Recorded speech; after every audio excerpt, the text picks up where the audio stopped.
meetings are at the town hall. Yes. And then so there were meetings in people's houses. We used to meet in houses. And then also quite a few meetings were at the Unitarian Meeting House. Yes, in those early days. Yes. But I think what happened is the injustices that we had when we first come here, and what we went through in the town. I mean, there was nowhere that we could go.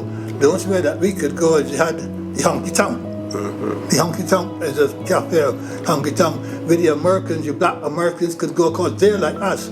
They can go in much places because the English wouldn't let. I mean, you go in the pub and the bloke he would just walk around you. He wouldn't serve you. He would just walk around, he wouldn't serve you. And that's the problem that we had there. It was really, really tough on us. I mean, the whole idea of ISCRE was for better conditions for the black people in the town then. You could get work, there was plenty of work, but you couldn't get anywhere to live. And you can go in pubs and so on like that. You got the worst jobs, but you got a job. Work was plentiful. Yes, plenty of work, but you know, But very often, of course, I think the black population where people worked was also quite limited in extent, wasn't it? Yes. What jobs you got? Yes. What type of jobs you got? Yeah. And there were some jobs where at that point, you didn't get very many black people in some positions. No, it was the foundries had most of black people was in foundries.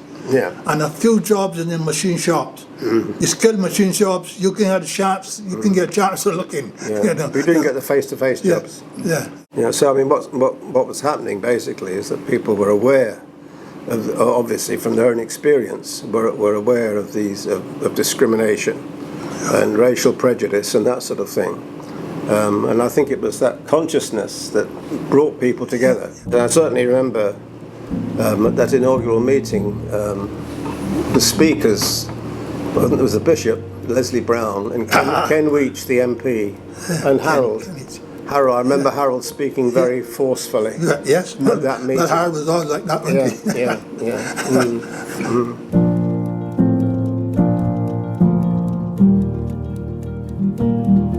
I can remember talking about police issues with the then chief constables, and he'll only talk to you if there was a problem somewhere else. And he's worried about whether it's going to come to this place. We had a lot to do with the police. Oh yes. Because I mean, the thing was that there were a lot of issues, and the way that police, in fact, treated black people, especially young black people, very often. And so that was something which we were concerned with. We wanted to sort of develop relations and be on good terms. That was our intention. But we went out to Martlesham to talk to police training courses and refresher courses. Yeah. Some were very interested and keen and took part, and they always sat at the front. And the ones sitting at the back were the ones that kept looking at the ceiling and rolling their eyes. And we thought, these are the ones that we've got to try and reach. In Chief Constable's position, they tell you the things that they think you want to hear. I mean, it's similarly with the county council. You know, you go into their offices, the chief executive office, and he listens to you and big smiles on his face, and he tells you, yes, I agree with you, we should work on that. And you'll write a report and give it to them. The next thing you know, that report is stuffed in a desk, and they forget all about it. And you've got to start all over again.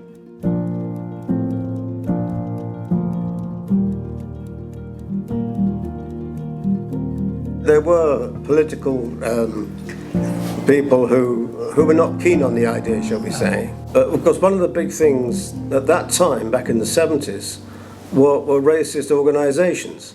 So you had the National Front, and Teddy Boys, and the British movement, and they were an issue because they were holding marches and demonstrations. You would hear rumours, but sometimes it actually happened. I remember there was the British movement came once and had a big sort of demonstration on the Cornhill, and so and that obviously that sort of thing always stirred up racist ideas. And I know that certainly I, and I think other people too, in fact I know other people too, were on the receiving end of hate mail and stuff like that.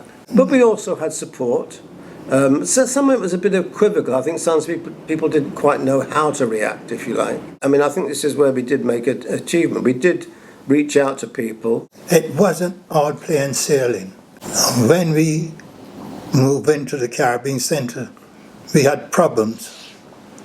And I was offered quite a bit of money if we didn't start. I don't want to If we call didn't have it, because we weren't official. We weren't at the time. official. then, ISCRE wasn't official It wasn't then. official. And I was offered this money to say, look, here's this money, go where? We don't want you to do it. We don't want you to have The ISCRE. Race Relations Council. Race Council, we don't here want in to have them Ipswich, there. because they feel that Yeah, they feel that we would.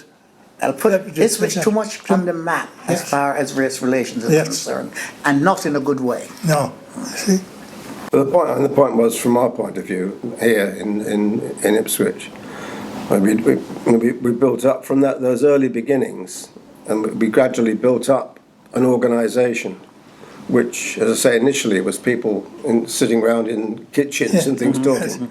It became a recognised body in the town. That was the point, that people would come and talk to, and so when that happened, people saw ISCRE in a different light, and they saw it very much as a resource, as people to turn to.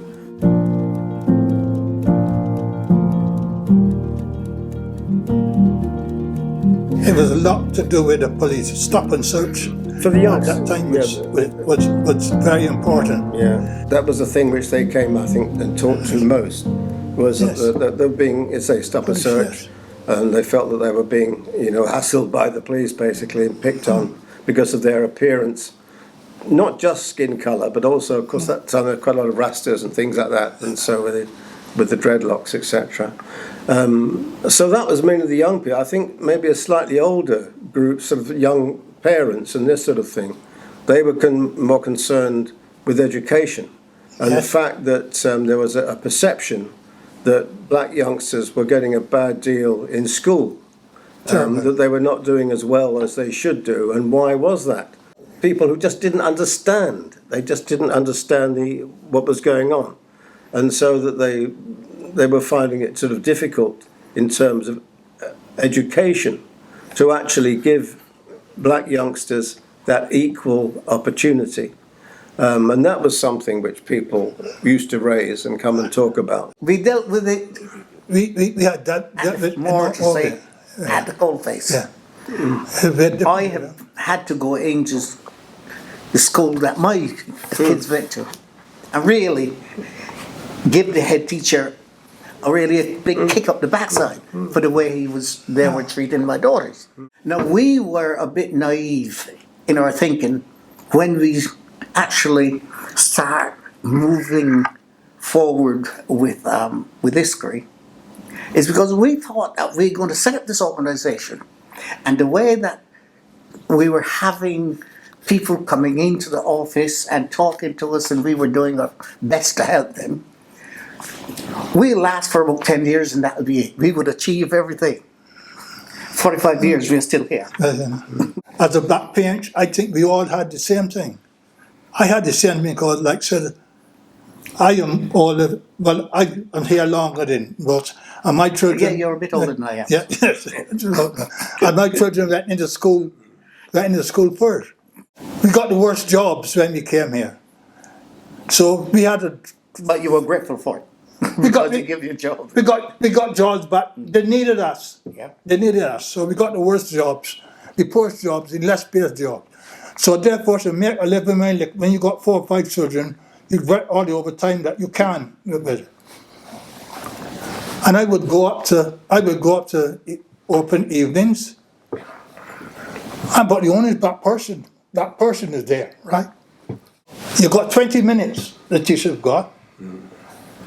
So when it comes to when he see me, he can give his mate 10 of my minutes.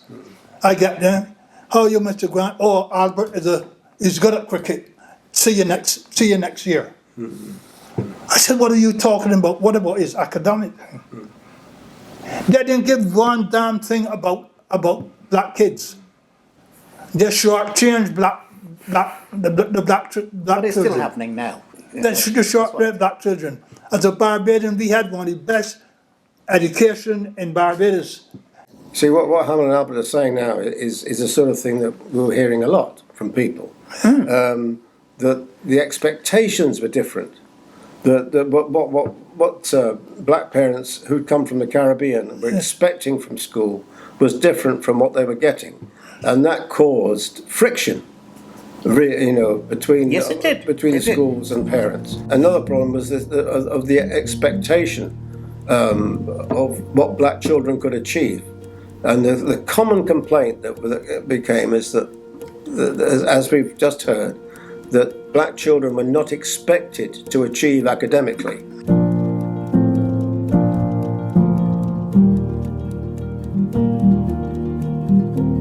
Well, one of the things that I always appreciated about ISCRE was the chance to meet with people from different communities and to learn about them. Something which happened within ISCRE was when Eric Grant was a member of ISCRE, but it was when he was mayor, he said that he would like to have some sort of celebration of people's different faith positions. And that was something which I became involved in with Eric. And out of that came the civic celebration of community, which was an occasion when people from different faiths came and they all contributed something of their faith position to that celebration. And that was something which went on for a number of years, with each successive mayor, including these gentlemen here, each successive mayor instigating that for the year. And it was a way in which we celebrated the diversity which we had in our town, but at the same time the goodwill which existed between communities. We provide a service to this community that we never envisaged. We never envisaged that it would come to this, to where we are now. I mean, we are, and the law center coming out of ISCRE. I am particularly proud of the journey that ISCRE has travelled on and how it has evolved. In particular, it has not only grown in the size of it, but because it has taken on different challenges, and I think we have succeeded in quite a few of them.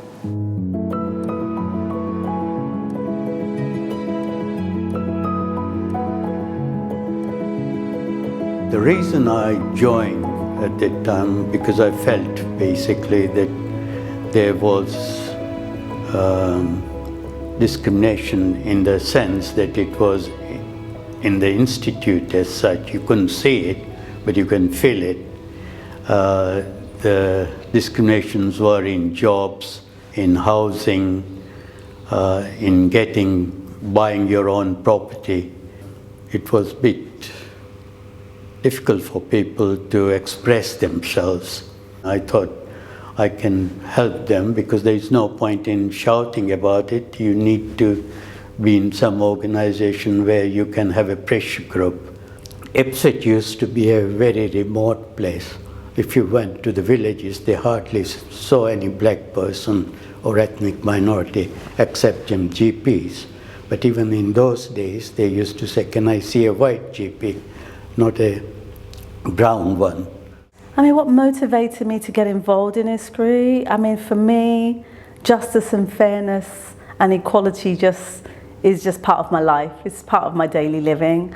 I came to Ipswich when I was 9 and grew up in the school system here, and I just saw a lot of the stereotypes and the racism I experienced and my peers, and I wanted to be part of that change, really. And this was at the time the only, what I considered to be a grassroots organisation that was actually committed, not just in paper but in action to making a difference. I was very much involved right from the very beginning because there was a lot of discrimination in Ipswich. In my workplace, even my top coat was slashed by someone. Though I knew who has done that, but we could not pinpoint that particular person because she was the wife of the county archivist. So they were really very, very racist. I was already involved with the CAB Women's Aid and the Young People's Project, and just knew that we needed ISCRE. The far right were active in Ipswich and especially in other areas of Suffolk, and we were determined that we would fight all kinds of prejudice, and we just knew there was a need. I was the HR manager responsible for training, and I was at Suffolk Police at the time that the Stephen Lawrence Inquiry report was published, and heavily involved in the implementation of the training and working with black officers to encourage them to establish a Black Police Association. And I just felt quite driven by the inequalities that I knew were happening out in the wider community. And in a place like Suffolk, speaking up about race is very, very difficult. And I think as chief exec, once I remember I was at a meeting and somebody said to me, yeah, but Jane, you know, you keep talking about race. Do you not think that maybe you could think about changing your message a little bit? And I said, yes, but we've just had the chief exec of Age Concern at this meeting talk about older people, and nobody has said to her, the trouble with you is you keep on talking about older people, and actually my job is the director of the Race Equality Council, and I'm sure that what ISCRE does is it affirms and enables people to keep race on the agenda, and it matters now more than ever. I was motivated to become involved with ISCRE because obviously I'm part of the black and brown community, but because even back then I could see that the courage that my elders had to come over to this country to help build this country and have a better life, their efforts weren't really being applauded, it wasn't really being recognised, and it was actually being sort of like trodden on. And even though I didn't know, about racism so much then, I knew there was something not right, and I wanted to shout out proud and loud about everything we were doing and making sure that everybody got justice. I think my whole persona, one of my values is around justice, and it's just amazing that even back then I can actually see that, even though I didn't know what real justice was. There are so many things that I am proud of, and it's not a personal pride, it's about being part of something that has made a difference to people's lives. Our stop and search work was seen as groundbreaking. We did a challenging piece of research with Suffolk Police. We embedded a worker into the police service to properly research and see what was happening. And we've been invited to roundtables in Europe and to New York. And at New York we were with civil rights activists, lawyers and police chief commissioners, but the highlight of that was some of us were invited to the Bronx, where we met members of the community leading on Cop Watch and some amazing activities to work with communities to challenge oppressive and unfair policing. I'm proud of the time when we managed to encourage the community to come and attend a stop and search audit group that was being run by the police authority. The community had never been invited, and we put out a call to say this issue is going to be discussed. And as we drove, there were about a dozen of us that attended, but for the first time ever, the all-white police authority had members of the black community sat there whilst they were discussing stop and search. And the other interesting thing for me for that was that because we'd made people aware that there was this call out for members of the community to come to this police authority meeting where the issues that impacted them were being discussed. And as we drove up to police headquarters, the police presence was just very overt. There were lots of police cars and motorbikes, and it was actually quite amusing that they sort of put on this extra police presence.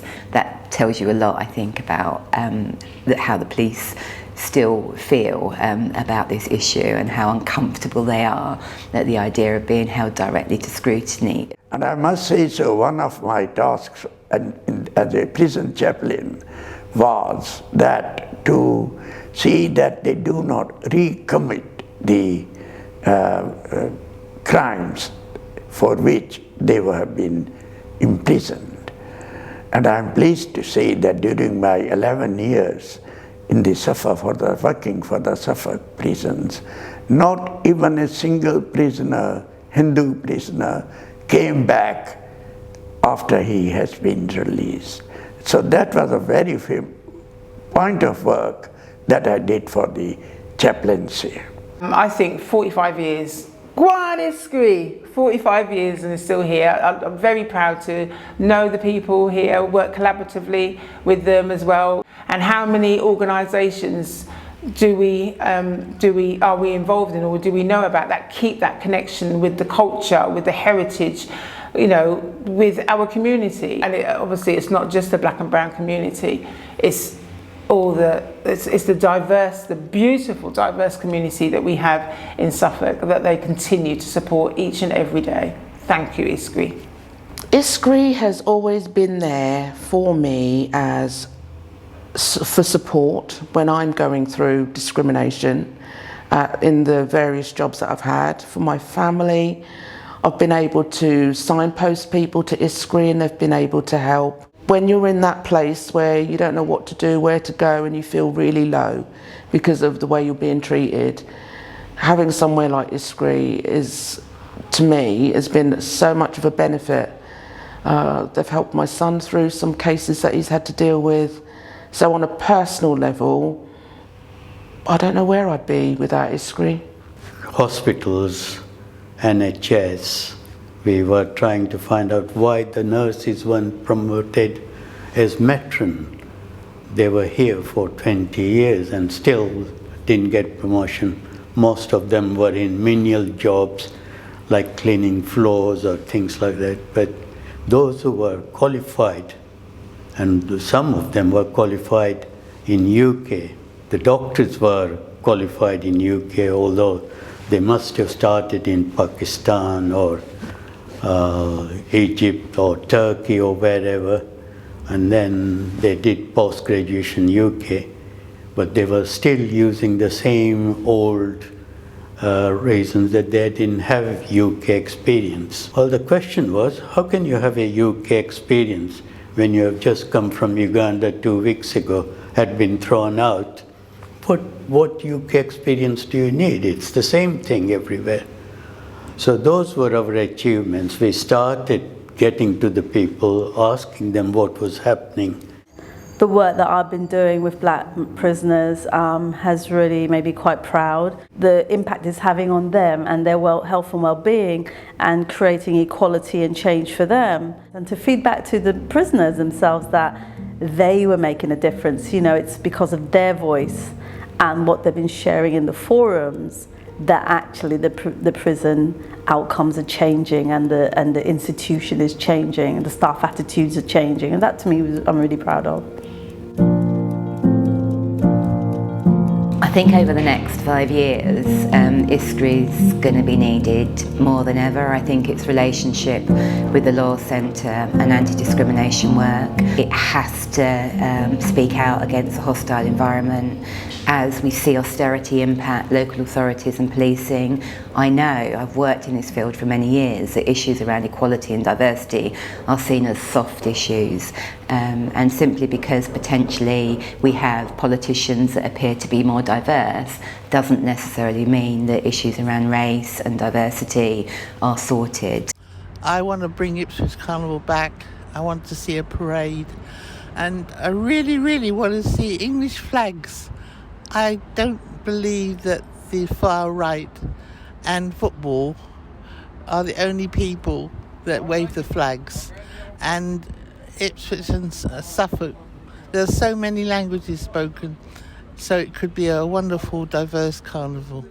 I'd like to see more satellite offices being set up around the county in the west and in the east to be able to sustain that kind of work, because it's those small numbers and little pockets of individuals and families that live in Suffolk who are subjected to discrimination. They don't know where to go, and they don't know who to get support from.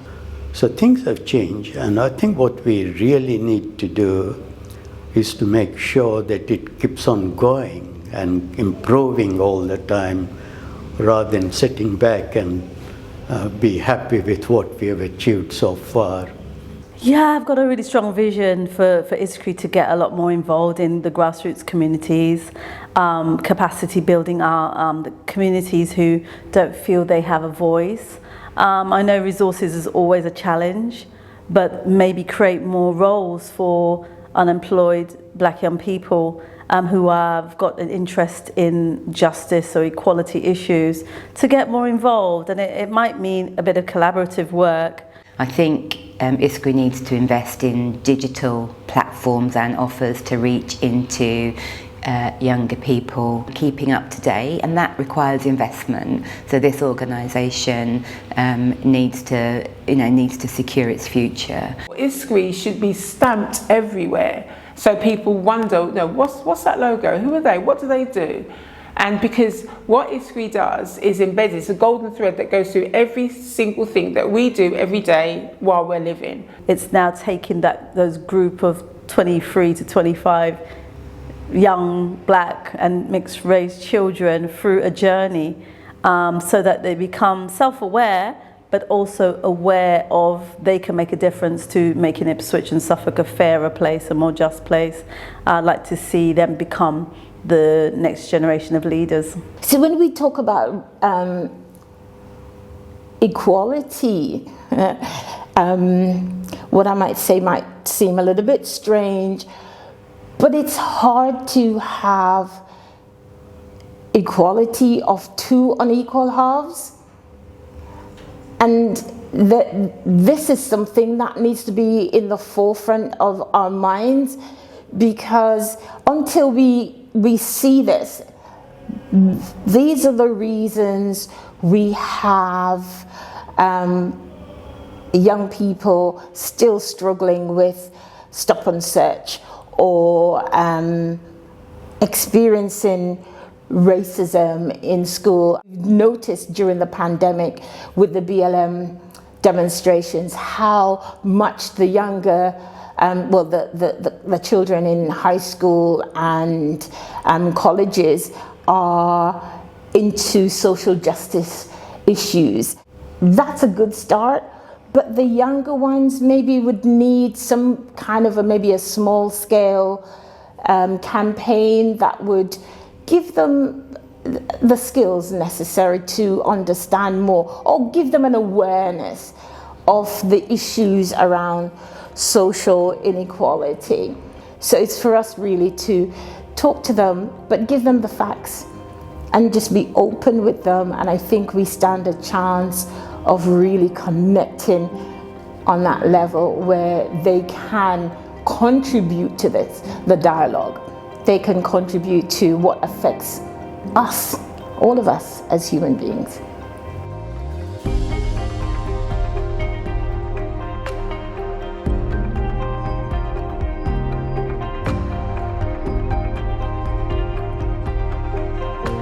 Look at what's around you, how it's being done or not being done, and see if you can do something to make it better for other people. That's what I would say. Yeah, I agree with that. I think the thing is that when we started ISCRE all those years ago, we saw issues around us, problems around us, which were at that time very much the big issues in everybody's mind. Now, the world has moved on since then, but there are still issues, still problems. And the thing to do is to look at what is going on in your own time. What are the problems that people face, and work out the best way which you can think of for dealing with them. What you can't do is say, this is how we did it all those years ago, you do it this way now. You can't do that. People have to deal with those issues in their own way, in their own time. The point being to do something about the things that matter. What can we do to stop racism happening today? You must be strong enough to challenge. and don't be afraid to challenge. But the youngsters nowadays do challenge. And most of the youngsters now do challenge racism and challenge the way that life has evolved now. So, you want to know what can we do? Encourage our children, give them all we can do to encourage them to stand up for themselves and look after themselves. Although racism is still there, No. It's something which is no longer socially acceptable, if you like, and so it goes under the surface to an extent. That's what I said earlier. And people need to be aware of that. But at the same time, I think people need to be as positive as they can as well, and recognise that when society seems to be turning its back on racism, although that is not entirely the case, at the same time, that is something which is to be encouraged all the time, so that the idea that racism exists in society, it's seen as something which is not acceptable, and something which people must, when they do face it, they need to confront it in as positive a way as they can. Do you think racism will ever go away? Racism is never going to go away. That's something we live with, we got to live with. And we live it in time immemorial. We started ISCRE with the necessity to start ISCRE. And it's 42 years or 45 years? 45. 45 years, and we are still fighting it. And we still got to fight it for ourselves, our children, our grandchildren, our great-grandchildren. It's still going to be there. The point is, I think, one thing we learn from the human history is that if people want to find a way to pick on people and to discriminate, they will do so. And that is why racism and things akin to racism will probably always be there. But at the same time, it doesn't mean to say that we just have to accept it.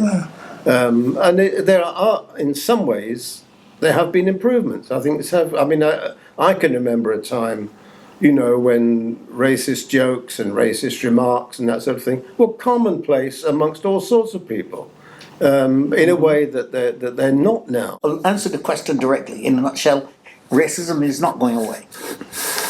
It is to what extent you can make life better for people that are different colours, races, cultures, and all such like. But racism takes all sorts of forms, Yes. not only because of the colour, but it takes different forms as well. Yeah. So racism is not going away. What I would say to young people is to do their best to make life Easier. as tolerable for others as they can.